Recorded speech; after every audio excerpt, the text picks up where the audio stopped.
तर मित्रांनो, हेच आहेत का मुरबाडचे आजचे दिन. 2च महिन्यापूर्वी हा एक ब्रिज झाला होता मुरबाडमध्ये, आणि तो ब्रिज जेव्हा बांधला तेव्हा मुरबाडमध्ये खरंच आनंदाचं वातावरण निर्माण झालं होतं. कारण मुरबाडमध्ये पण अशा काही गोष्टी होतील त्यामुळे खूपच खुशीचं वातावरण झालं होतं. परंतु 2च महिन्यामध्ये या ब्रिजला तुम्ही वर बघू शकता, चिरा गेलात आणि तडा गेलात. त्यामुळे इथे हा स्लॅब कोसळू शकतो आणि इथे जीवितहानी होण्याची शक्यता आहे.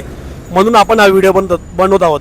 आपण न्यूजमध्ये बघतोय की मध्य प्रदेशमध्ये ब्रिज कोसळला, परत आपण यूपीमध्ये पाण्याची टाकी कोसळली. म्हणजे आपण त्या कामांमध्ये निकृष्ट दर्जाचं काम आहे असं आपण बोलतो, किंवा कामांमध्ये खूप असा भ्रष्टाचार झाला असं आपण बोलतो.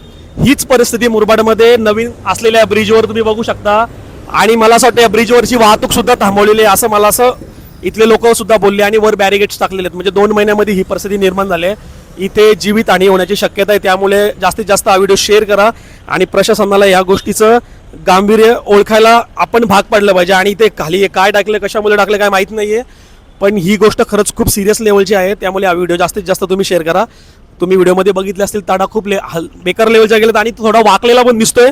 सो आपण व्हिडिओ बनवून प्रशासनाला याचा फक्त आपण एक व्हिडिओ बनवून फक्त प्रशासनाला आपण दाखवायचं काम करतो. धन्यवाद. जास्तीत जास्त व्हिडिओ शेअर करा. एकदम चुकीची गोष्ट मुरबाडमध्ये घडते. लवकरात लवकर याच्यावर ॲक्शन झाली पाहिजे.